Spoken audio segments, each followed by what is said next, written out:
கர்த்தருடைய பரிசுத்த நாமம் மகிமைப்படுவதாக. இந்த நாளில் உங்களை யாவரையும் இந்த புதிய நாளில் சந்திப்பதற்கு கர்த்தருக்கு நான் நன்றி சொல்லுகின்றேன். விசேஷமாக இந்த நாளில் ஒரு வசனத்தை வாக்குத்தத்தமாக நாம் எடுத்துக்கொண்டு நாம் ஜெபிக்க போகின்றோம். இத்தனை நாட்கள் கர்த்தர் கிருபையாய் நம்மை பாதுகாத்து இந்த புதிய நாளையும் பார்ப்பதற்கு தேவனாகிய கர்த்தர் நமக்கு உதவி செய்திருக்கிறார். ஆகையினால நம்ம யாவரும் ஆண்டவருக்கு நாம் நன்றி சொல்லுவதற்கு நாம் கடமைப்பட்டிருக்கின்றோம். இந்த நாளிலே ஏசாயா தீர்க்கதரிசன புத்தகத்தினுடைய 43வது அதிகாரம், ஏசாயா தீர்க்கதரிசன புத்தகத்தினுடைய 43வது அதிகாரம் அதனுடைய 20வது வசனம் இப்படியா சொல்லுகிறது. உங்களுக்காக நான் வாசிக்கின்றேன். நான் தெரிந்து கொண்ட என் ஜனத்தின் தாகத்திற்கு வனாந்தரத்திலே தண்ணீர்களையும் அவாந்தர வெளியிலே ஆறுகளையும் உண்டாக்குவதினால் காட்டு மிருகங்களும் வலு சர்ப்பங்களும் கோட்டான் குஞ்சுகளும் என்னை கனம் பண்ணும். இந்த புதிய நாளிலே தேவனாகிய கர்த்தர் நமக்கு கொடுக்கிற ஒரு மிக முக்கியமான ஒரு வார்த்தை என்ன என்று சொன்னால், இந்த மாதம், இந்த புதிய மாதம் தேவனாகிய கர்த்தரை நாம் கனம் பண்ணுகிற மாதமாக கர்த்தர் நமக்கு ஆசீர்வதித்து தரப்போகிறார். தேவனுடைய நாமத்துக்கு மகிமை உண்டாவதாக.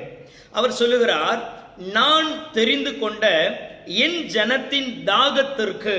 இந்த நாட்களிலே கர்த்தருடைய சமூகத்தில் அநேக காரியங்களை குறித்து நாம் வாஞ்சித்து கொண்டிருக்கிறோம். அநேக காரியங்களை தேவ சமூகத்தில் நாம் எதிர்பார்த்து கொண்டிருக்கிறோம். ஆனால் கர்த்தருடைய ஆவியானவர் சொல்லுகிறார், நான் தெரிந்து கொண்ட என்னுடைய ஜனத்திற்கு நான் வனாந்தரத்திலே தண்ணீர்களையும் அவாந்தர வெளியிலே ஆறுகளையும் உண்டாக்குவேன் என்று சொல்லி கர்த்தர் சொல்லுகிறார். தேவனுடைய நாமத்துக்கு மகிமை உண்டாவதாக. அடுத்து ஒரு 2 வரி இப்படியாய் சொல்லப்பட்டிருக்கிறது. காட்டு மிருகங்களும் வலு சர்ப்பங்களும் கோட்டான் குஞ்சுகளும் என்னை கனம் பண்ணும். கர்த்தருடைய வார்த்தையின்படி பார்த்தோம் அப்படின்னா 3 காரியங்கள். ஒன்று, காட்டு மிருகங்கள் கர்த்தரை கனம் பண்ணுமா. 2வது, வலு சர்ப்பங்கள் கர்த்தரை கனம் பண்ணுமா. 3வது சொல்லப்பட்டிருக்கிறது, கோட்டான் குஞ்சுகள் கர்த்தரை கனம் பண்ணுமா.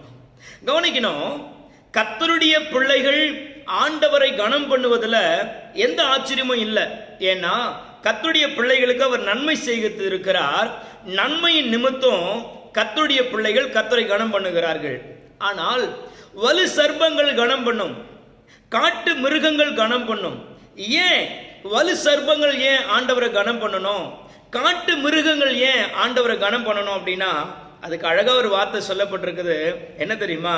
கர்த்தர் சொல்றாரு, தன்னுடைய பிள்ளைகளுக்காக, அதாவது அவரால் தெரிந்து கொள்ளப்பட்ட அவருடைய ஜனத்திற்கு அவர் செய்கிற நன்மையை பார்த்து காட்டு மிருகங்கள் கர்த்தரை கனம் பண்ணுமா.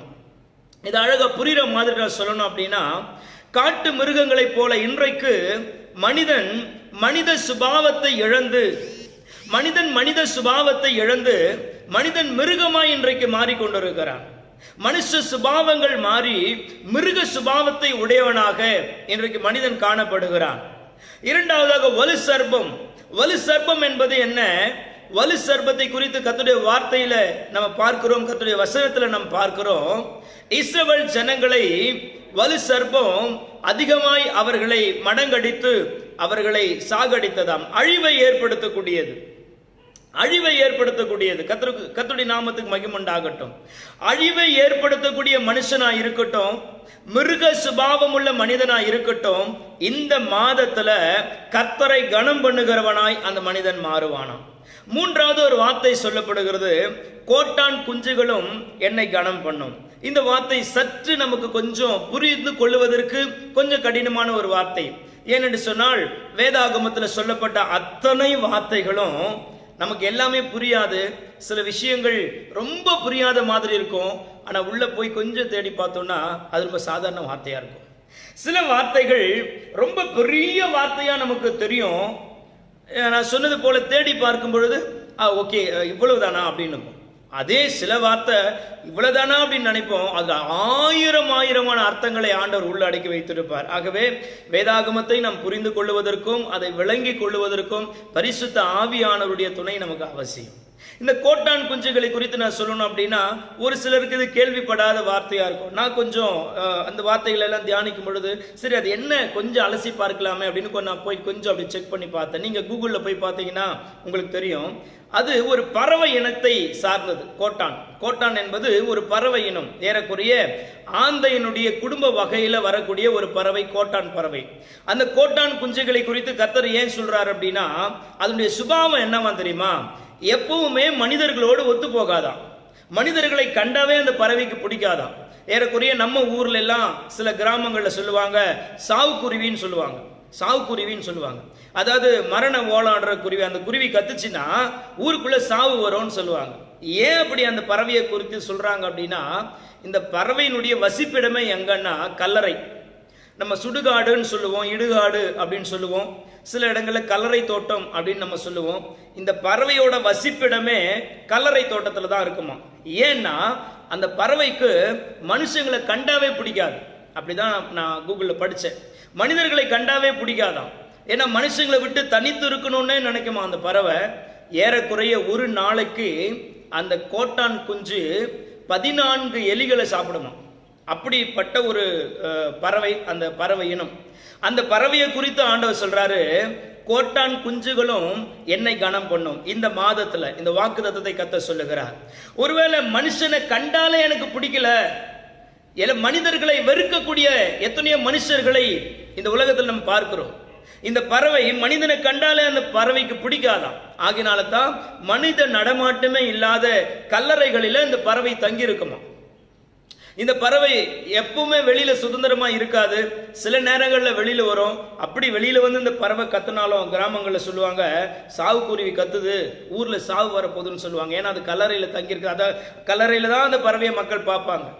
சோ இப்படிப்பட்ட ஒரு பறவையினுடைய குஞ்சு கத்தரை துதிக்குமா. அப்ப என்ன அர்த்தம்? 3 காரியத்தை உங்களுக்கு நான் சொல்றேன். ஒன்னு, காட்டு மிருக சுபாவத்தை உடைய மனிதனும் இந்த மாதத்துல கர்த்தரை துதிப்பதற்கு ஏதுவாக கர்த்தர் இந்த மாதத்துல தம்முடைய பிள்ளைகளுக்கு அற்புதங்களை செய்ய போகிறார். இரண்டாவதாக, காட்டு மிருகங்களுக்கு அடுத்த வலு சர்ப்பம்.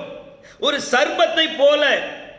சர்ப்பத்தை போல விஷ சுபாவம் உள்ள மனுஷனா இருந்தாலும் அந்த மனுஷனும் வாயிலையும் கர்த்தர் அறிக்கை பண்ணப்பட போகிறார்.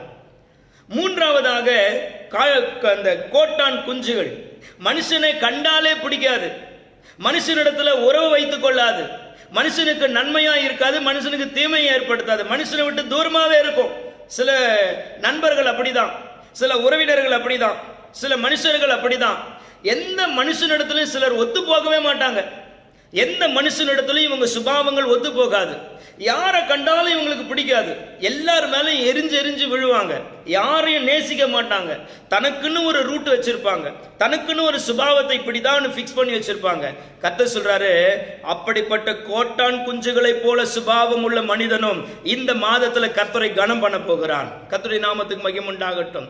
கர்த்தருக்கும் தனக்கும் சம்பந்தமே இல்லை என்று சொல்லக்கூடிய வலு சர்ப்பத்தின் சுபாவத்தை உடையவனும், கர்த்தருக்கும் எனக்கும் சம்பந்தமே இல்லை என்று சொல்லக்கூடிய மிருக சுபாவத்தை உடைய மனிதனும், ஆண்டவருக்கும் எனக்கும் எந்த சம்பந்தமும் இல்லை என்று சொல்லக்கூடிய கோட்டான் பறவையினுடைய சுபாவத்தை உள்ள மனிதனுமே கர்த்தரை இந்த மாதத்துல கனம் பண்ணுவானேயானால், கர்த்தரால முன்குறிக்கப்பட்டு, கர்த்தரால் அபிஷேகம் பண்ணப்பட்டு, கர்த்தரால் தெரிந்து கொள்ளப்பட்டவர்களாய் இருக்கிற கர்த்தருடைய பிள்ளைகளாகிய நீங்களும் நானும் இந்த மாதத்துல கர்த்தரை கனம் பண்ணுகிற அளவிற்கு கர்த்தர் நம்முடைய வாழ்க்கையில அவாந்தர வெளியில ஆறுகளை உண்டாக்க போகிறார்.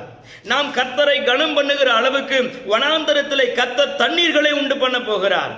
இது யாருடைய வாழ்க்கையில நடக்குமா? முதலாவது வரி இப்படியா சொல்லுகிறது, நான் தெரிந்து கொண்ட என் ஜனத்தின் தாகத்திற்கு. யார் கர்த்தருடைய ஜனங்களாய் இருக்கிறார்களோ, யார் கர்த்தருடைய பிள்ளைகளாய் இருக்கிறார்களோ, கர்த்தருடைய பிள்ளைகளுடைய வாழ்க்கையில கர்த்தர் சொல்லுகிறார், வனாந்தரத்துல தண்ணீர்களையும் அவாந்தர வெளியிலே ஆறுகளையும் உண்டாக்குவதற்கு அவர் வல்லமுள்ளவராய் இருக்கிறார். கர்த்தருடைய சமூகத்தில் எத்தனையோ தேவ பிள்ளைகள், கர்த்தருடைய ஊழியக்காரர்கள், கர்த்தரை அதிகமாய் நேசிக்கிற விசுவாசிகள் இந்த நாட்களிலே முழங்காலிலே நின்று தேசத்தினுடைய பாதுகாப்பிற்காக ஜெபித்துக் கொண்டிருக்கிறார்கள். அநேக நேரங்களில் இரவு என்று பாராமல், பகல் என்று பாராமல் கர்த்தருடைய சமூகத்தில் ஜெபித்துக் கொண்டிருக்கிறார்கள். ஆகையினால ஒருவருடைய ஜெபத்தையும் கர்த்தர் வெறுமையாய் தள்ளிவிட போகிறது இல்ல. கர்த்தர் சொல்லுகிறாரு, அவருடைய முகத்தை நோக்கி பார்க்கிறவருடைய முகங்களை எல்லாம் அவர் பிரகாசிக்க பண்ணுவார். நாம் எல்லாரும் ஜெபித்துக் கொண்டிருக்கிறோம். நம்முடைய ஜெபங்களை எல்லாம் கேட்டு, நம்முடைய உபவாசங்களை பார்த்து கர்த்தர் இந்த நாட்களிலே ஒரு அற்புதத்தை கர்த்தர் செய்ய போகிறார். விசுவாசிக்கிறவர்கள் ஆமென் சொல்லுங்கள். கர்த்தர் உங்களை ஆசீர்வதிப்பாராக.